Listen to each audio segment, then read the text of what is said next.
नमस्कार, मैं हुसैन रिजवी और इंडिया टीवी के डिजिटल लाइव में आपका स्वागत है। दुनिया भर की 3 बड़ी खबरों के साथ एक बार फिर हम आपके सामने हाजिर हैं। हमने सबसे पहली बड़ी खबर आपके लिए चुनी है। अमेरिका और ईरान के बीच जारी जंग हर गुजरते दिन के साथ और तेज होती जा रही है और इसमें खाड़ी देशों के शामिल होने का खतरा भी लगातार बढ़ रहा है। जिस तरीके से एक नया फ्रंट सना पर हुए हमले के बाद सऊदी अरब में हुआ हमला है। इस पूरे मामले में बीते 24 घंटे में क्या क्या हुआ वो अपडेट आपको देंगे। दूसरी बड़ी खबर हमने आपके लिए जो चुनी है वो है उत्तर कोरिया के खिलाफ जो है अमेरिका, जापान और दक्षिण कोरिया ने एक बैठक की है और ये त्रिपक्षीय सुरक्षा सहयोग को मजबूत करने पर एक सहमति बनी। आखिर ये बैठक क्यों की गई और इसके क्या मायने हैं ये मैं डिटेल में आपको आगे बताऊंगा। इसके अलावा तीसरी बड़ी खबर जो मैंने चुनी है आज आपके लिए वो ये है कि अमेरिका में इजराइल को सैनिक सहायता को लेकर के एक बड़ी बहस पिछले काफ़ी वक्त से चल रही है। राष्ट्रपति ट्रंप इसके फेवर में है तो उपराष्ट्रपति जेडी वेंस इजराइल को लेकर के पिछले कुछ वक्त में कुछ ऐसी बातें कहते रहे हैं जिसको लेकर के ये साफ हुआ है कि इजराइल के बहुत सारी बातों को लेकर के वो इजराइल के फेवर में नहीं है। और क्या क्या हो रहा है, डेमोक्रेट्स और रिपब्लिकन कैसे देख रहे हैं इजराइल को मिलने वाली सैन्य सहायता को, इसकी पूरी डिटेल मैं आपको बताऊंगा। लेकिन उससे पहले सबसे पहले बात कर लेते हैं सबसे पहली बड़ी खबर की जिसको लेकर के पूरी दुनिया में चिंता के बादल मंडरा रहे हैं। हॉर्मुज जल डमरू मध्य स्ट्रेट ऑफ हॉर्मुज को लेकर के जो जंग एमओयू के खत्म होने के एमओयू के टूट जाने के बाद शुरू हुई है 7 जुलाई के बाद से वो लगातार जारी है। अमेरिका लगातार ईरान पर हमलावर है। ईरान के पूरे कोस्टल एरियाज को, साउथ ईरान का जो पूरा हिस्सा है उसे निशाना बना रहा है। पिकैक्स माउंटेन को टारगेट करने की बात ट्रंप की तरफ से कही जा चुकी है, जहां बहुत ही गहराइयों में अंडरग्राउंड न्यूक्लियर फैसिलिटीज़ हैं नतांज की। और इसके जवाब में लगातार ईरान की तरफ से भी उन तमाम देशों को निशाना बनाया जा रहा है जहां पर अमेरिका के बेसिस हैं, जहां से ईरान पर अमेरिका की तरफ से हमले किए जा रहे हैं। आपके जहन में ये भी सवाल होगा कि जो पिछली जंग हुई थी एमओयू के साइन होने से पहले, उसमें ईरान ने बहरीन, कुवैत, यूएई, कतर और सऊदी अरब तक जो है, जॉर्डन तक जो है लगातार हमले किए थे। बार बार ये भी कहा जा रहा था कि इसमें बड़ा नुकसान पहुंचा है, लेकिन नुकसान जो हुआ था उसके बावजूद ये बेसिस इतने बड़े हैं कि इन्हें पूरी तरह से ख़त्म नहीं किया जा सकता और इसी वजह से सारे बेसिस से का इस्तेमाल अभी भी कर रहा है अमेरिका। और बल्कि मल्टी ऑपरेशनल सिस्टम के तहत इस वक्त काम कर रहा है अमेरिका। डिएगो गार्सिया, वहाँ से भी हमले हो रहे हैं। खाड़ी क्षेत्र में जितने एयरबेस हैं वहाँ से भी हमले हो रहे हैं। अल उदीद एयरबेस कतर में है, प्रिंस सुल्तान एयरबेस सऊदी अरब में है, अल दफरा यूएई में जो बेस है, जॉर्डन में अमेरिका के सैन्य अड्डे हैं, कुवैत में अमेरिका का जो बेस है। कल ही हमने आपको एक तस्वीर दिखाई थी कुवैत में किस तरीके से अमेरिका का जो वेयर हाउस है सबसे बड़ा जंगी साजो सामान का, वहाँ पर ड्रोन अटैक किया था ईरान ने। तो जॉर्डन में भी F-35 और MQ-9 के जो हैंगर्स हैं उनको भी निशाना बनाया था। इसके अलावा एयरक्राफ्ट करियर जो है के जो पूरा स्ट्राइक ग्रुप्स है जिसमें डिस्ट्रॉयर है, पनडुब्बियाँ, ये सारी चीज़ें जो है इस वक्त एक साथ मिलकर के ईरान को टारगेट कर रही हैं। अब एक बड़ा सवाल जो पिछले वक्त में ट्रंप ने ये कह के एक हलचल पैदा कर दी थी कि वो स्ट्रेट ऑफ हॉर्मुज पर एक तरीके का टैक्स लगाने वाले हैं, 20% टैक्स लगाएंगे। हालांकि बाद वो यू टर्न ले चुके हैं उससे, लेकिन एक बात जो है कि जो खर्च हो रहा है अमेरिका का इस पूरे जंग में, इस जंग का बिल कौन भरेगा, इसे लेकर के ट्रंप ने कहा था कि जो है खाड़ी के देश जो हैं वो इसका बिल भरेंगे। और एक इसी तरह की बहस खुद अमेरिका के अंदर चल रही है फंडिंग को लेकर के। अब जून 2026 में पेंटागन ने लगभग 80 अरब डॉलर की एक्स्ट्रा फंडिंग की मांग की है और इस ताकि युद्ध के लिए मिसाइलों की भरपाई की जा सके, सैनिक साजो सामान को रीस्टोर किया जा सके। और 16 जुलाई 2026 को हाउस ऑफ रिपब्लिकन्स ने करीब 95 अरब डॉलर के पैकेज का प्रस्ताव पेश किया है, जिसमें से ईरान युद्ध के लिए लगभग 60 अरब डॉलर खर्च इसमें शामिल है। ये प्रस्ताव अभी प्रोसेस में है कि ये पास नहीं हुआ है ये फंड अभी तक, और इस फंड के पास हो जाने के बाद क्या स्थिति होगी नहीं होगी इस पर अभी हम आगे बात करेंगे। लेकिन अभी ये प्रोसेस में चल रहा है। लेकिन ये हम सब जान रहे हैं कि जिस तरीके का खर्च अमेरिका इस पूरे जंग में उठा रहा है, उसे लेकर के अमेरिका के अंदर खुद ट्रंप और उनकी पार्टी, उनका एडमिनिस्ट्रेशन घिरा हुआ दिखाई दे रहा है। अब इस जंग की वजह से अब पूरा जो ये जो हिस्सा है आप देखें स्ट्रेट ऑफ हॉर्मूज का, ये ब्लॉक होने की वजह से दुनिया का जो 20% सप्लाई चेन का जो रूट है वो ब्लॉक है। एक तरीके से बहुत कम आवाजाही यहाँ से हो पा रही, जबकि अमेरिका की तरफ से कहा गया कि वो यहाँ से सुरक्षित शिप्स को निकालेगा, लेकिन ऐसा मुमकिन नहीं हो पाया। जैसे ये बयान उनकी तरफ से आया, यूएई की तरफ से जो साउथ चैनल से निकाले जा रहे थे जहाज ओमान के वाटर से होते हुए, उनको ईरान ने टारगेट किया और उनके ऑयल टैंकर्स को निशाना बनाया। उसके बाद स्थिति साफ हो गई।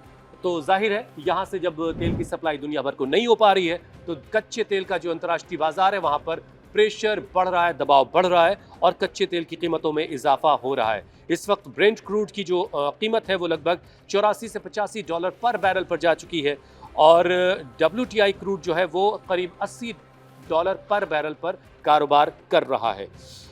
पिछले 4 कारोबारी सेशंस में तेल की कीमतों में लगातार इजाफा हुआ है और अगर ये रूट अगले कुछ दिनों तक ऐसे ही बाधित रहता है तो दुनिया भर के लिए मुश्किल और बढ़ जाएगी। तेल की आपूर्ति का संकट तो खड़ा है ही, लेकिन इस जंग की वजह से दुनिया भर के जो बाजार हैं वो भी दबाव में है, वहाँ भी सेंटिमेंट्स जो है वो नेगेटिव है। ज़्यादातर एशियाई बाजार जो दबाव में दिखाई दिए। दक्षिण कोरिया का KOSPI भी 6.5% से ज़्यादा गिर गया। जापान का निक्के 2.9% नीचे गिरा है, 225 पॉइंट। ताइवान और ऑस्ट्रेलिया के बाजारों में भी कमजोरी का रुख रहा है। हांगकांग का में भी इन बाजारों के मुकाबले हांगकांग में थोड़ी बेहतरी है। अब अमेरिका और ईरान के बीच जंग कब और कैसे रुकेगी, पूरी दुनिया की निगाहें इस पर भी हैं और दुनिया भर के जो बड़े देश हैं, खासतौर से यूरोपियन कंट्रीज, वो एक तरीके से ट्रंप के साथ ही हैं और चीन और रूस की नाराजगी इस पूरे मामले पर हमने अंतर्राष्ट्रीय स्तर पर देखी है। लेकिन ये युद्ध कब और कैसे रुकेगा इसे लेकर के कहना बहुत मुश्किल है। ईरानी संसद के स्पीकर मोहम्मद बाकर गालिबाफ, और वो मुख्य वार्ताकारों में भी रहे, उन्होंने साफ कहा है कि जो ऑप्शन डायलॉग और वॉर में से अमेरिका ने चुना है ये उनकी स्ट्रेटेजिक भूल है, ये एक बड़ी चूक है। और इससे पहले उनकी तरफ से वो 5 पॉइंट, जो 5th पॉइंट है MOU का, जिसको लेकर के सारा इल्ज़ाम ईरान पर डाला जा रहा था कि ईरान ने जो है MOU का उल्लंघन किया और यहाँ से गुजर रहे जहाज़ को निशाना बनाया, उसको भी उस पॉइंट को शेयर किया था जिसमें साफ कहा गया कि इस स्ट्रेट ऑफ हॉर्मूज को ऑपरेट करने की सारी जिम्मेदारी ईरान की है।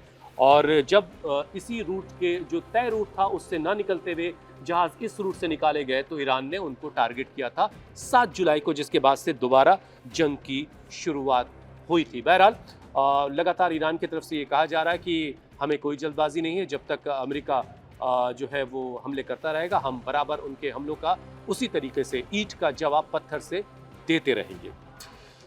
दूसरी बड़ी खबर जो हमने ली है, उत्तर कोरिया के खिलाफ कैसे 3 देश जो हैं वो एकजुट इस वक्त दिखाई दे रहे हैं। तीनों देशों ने उत्तर कोरिया के बढ़ते परमाणु और मिसाइल खतरे से निपटने के लिए सैन्य सहयोग को और बड़ा करने और बढ़ाने पर जोर दिया है। ये फैसला किया गया है। जाहिर है दक्षिण कोरिया अपने आप को सबसे ज़्यादा असुरक्षित महसूस करता है उत्तर कोरिया के जो न्यूक्लियर प्रोग्राम है उसको लेकर के। बैठक में कहा गया कि प्योंगयांग के लगातार बैलिस्टिक मिसाइल परीक्षण और न्यूक्लियर प्रोग्राम की वजह से इंडो पैसिफिक जो पूरा रीजन है उसमें अस्थिरता, उसकी जो है वहाँ पर अस्थिरता है, वहाँ की जो स्टेबिलिटी है वो प्रभावित हो रही है और इसी वजह से अब सैन्य संयुक्त अभ्यास, ज्वाइंट एक्सरसाइजेज जो हैं वो बढ़ाई जाएंगी। तीनों देशों ने समुद्री, वायु और मिसाइल रक्षा से जुड़े ज्वाइंट एक्सरसाइज करने को लेकर के सहमति जताई है। रियल टाइम जो इंटेलिजेंस है वो भी तीनों कंट्रीज आपस में शेयर करेंगी ताकि नॉर्थ कोरिया की हर एक एक्टिविटीज़ पर नज़र रखी जा सके। उत्तर कोरिया के मिसाइल प्रक्षेपण और सैन्य गतिविधियों पर तत्काल इंटेलिजेंस साझा करने को लेकर के सहमति बनी है। अमेरिका, जापान और दक्षिण कोरिया अपनी एयर और मिसाइल डिफेंस प्रणालियों के बीच बेहतर तालमेल विकसित करने पर काम करेंगे। तो ये बड़ी बातें जो हैं इसमें हुई हैं। चीन और रूस की गतिविधियों पर भी इस बैठक में चर्चा की गई है। तो कुल मिलाकर मकसद ये है कि नॉर्थ कोरिया जिस तरीके से अपने बैलिस्टिक मिसाइल के प्रोग्राम्स चला रहा है, जिस तरीके से उसका न्यूक्लियर प्रोग्राम चल रहा, उसको लेकर के ये 3 देशों की बैठक हुई है और इसमें कई तरह के सहयोग पर सहमति बनी है। तीसरी बड़ी खबर अमेरिका में इजराइल को मिलने वाली सैनिक सहायता से जुड़ी हुई है। इसे लेकर के इस वक्त अमेरिका में ज़बरदस्त बहस चल रही है। एक खेमा ये वो है जो इजराइल को फेवर करता है, जिसको इजराइल लॉबी अपने फेवर में करने में कामयाब रही है, लेकिन एक खेमा मौजूदा ईरान युद्ध के बाद से इजराइल के खिलाफ है। अब इसमें अलग अलग नेताओं का रुख क्या है, ज़रा वो आपको बताते हैं। अब देखिए, जो ट्रंप एडमिनिस्ट्रेशन है उसके अंदर रिपब्लिकन पार्टी के कुछ नेताओं की भाषा पहले के तुलना में ज़्यादा संतुलित है, ज़्यादा बैलेंस है, और इजराइल की आलोचना भी करते हुए कुछ नेता दिखाई दे रहे हैं, जबकि ये ऐसा पहले नहीं होता था। ट्रंप खुद ये कह रहे हैं कि इजराइल की सुरक्षा अमेरिका के रणनीतिक हित में है, इसीलिए उसे सैन्य सहायता उसकी जारी रखनी चाहिए। मतलब खुद राष्ट्रपति इस फेवर में है कि इजराइल को सैनिक सहायता जारी रखी जाएगी। उन्होंने संकेत दिया है कि अगर इजराइल अमेरिकी शांति प्रयासों को कमजोर करता है और युद्ध को अनावश्यक रूप से लंबा खींचता है तो वॉशिंगटन अपनी नाराजगी खुलकर जता सकता है। यानी MOU साइन होते वक्त भी ये नाराजगी जताई गई थी, और साइन होने के बाद जब इजराइल ने इसके खिलाफ इजराइल में बहुत सारी इसके खिलाफ बातें हुई थी, उसके बाद भी अच्छी खासी फटकार जो है लगाई गई थी। ये भी हमने खबरें आपको दिखाई हैं। बहरहाल व्हाइट हाउस और एडमिनिस्ट्रेशन जो है वहाँ पर क्या चल रहा है इस मामले को लेकर के, विदेश मंत्री मार्को रूबियो ने कहा है कि अमेरिका का जो मकसद है वो इजराइल की सुरक्षा को कायम रखना है, लेकिन साथ ही साथ क्षेत्रीय युद्ध को और फैलने से रोकना भी उनकी प्राथमिकता में शामिल है। अब यहाँ पर जो आप ये देख रहे हैं कि क्षेत्रीय शांति भी उनका एक मकसद है, सिर्फ इजराइल को सपोर्ट करना ही नहीं। प्रशासन का आधिकारिक रुख है कि इजराइल को अपनी रक्षा का अधिकार है, पर अमेरिका व्यापक क्षेत्रीय युद्ध नहीं चाहता है। मतलब ये कि बहुत सारे एक्सपर्ट्स कह रहे हैं कि अमेरिका जो है वो ईरान में जंग में एक तरीके से उलझ चुका है और अमेरिका इस जंग से निकलना चाहता है, लेकिन इजराइल उसे इस जंग से निकलने नहीं दे रहा है। अब उपराष्ट्रपति जो है वाइस प्रेसिडेंट जेडी वेंस, वो क्या कह रहे हैं? जेडी वेंस ने हाल ही में कहा कि इजरायली सरकार के कुछ लोग ऐसे हैं जो युद्ध को अनिश्चित काल तक के लिए खींचना चाहते हैं। ये बार बार बात एक्सपर्ट्स की तरफ से कही गई कि इजराइल कभी नहीं चाहेगा कि वो इस तरह का कोई MOU ईरान के साथ हो और उसको दुनिया भर में कारोबार करने की छूट मिल जाए, उसके एसेट्स जो दुनिया भर में फ्रीज है वो फ्री कर दिए जाएं। इजराइल ऐसा बिल्कुल नहीं चाहेगा। ये जेडी वेंस का बयान उसी तरफ इशारा कर रहा है। और जेडी वेंस ने कहा कि इजराइल अगर ऐसा चाहता है कि इस इलाके में युद्ध लगातार चलता रहे तो ये अमेरिका के हितों में बिल्कुल नहीं है। ट्रंप के जो रिपब्लिकन सहयोगी हैं, हाउस के जो स्पीकर हैं माइक जॉनसन और ज़्यादातर रिपब्लिकन सांसद इजराइल को सैन्य सहायता जारी रखना चाहते हैं, और वो इस के पक्ष में है। उनका तर्क है कि सहायता रुकने से ईरान, हमास और हिजबुल्ला, ये जो एक्सिस ऑफ रेजिस्टेंस है, ये इसको फ़ायदा मिलेगा। जबकि डेमोक्रेटिक पार्टी क्या है का जो रुख है वो क्या है? हालिया वक्त में 100 से ज़्यादा डेमोक्रेट सांसदों ने सैन्य सहायता रोकने का समर्थन किया है। डेमोक्रेट्स जो है वो इजराइल को सैन्य सहायता रोकना चाहते हैं, लेकिन पार्टी नेतृत्व थोड़ा अभी इस मामले में बटा हुआ सा दिखता है। हकीम जेफरीज जैसे नेता सहायता पूरी तरह से बंद करने के पक्ष में बिल्कुल नहीं है, जबकि प्रगतिशील जो प्रोग्रेसिव लीडर्स हैं वो चाहता है कि इजराइल को सहायता रोकी जाए, उस पर लिमिट लगाई जाए और इजराइल को बिल्कुल आंख बंद करके सपोर्ट ना किया जाए। तो ये 3 बड़ी खबरें हमने आपके लिए चुनी थी दुनिया भर से। एक पहली खबर ये थी कि अमेरिका और ईरान के बीच जारी जंग में मौजूदा हालात क्या हैं।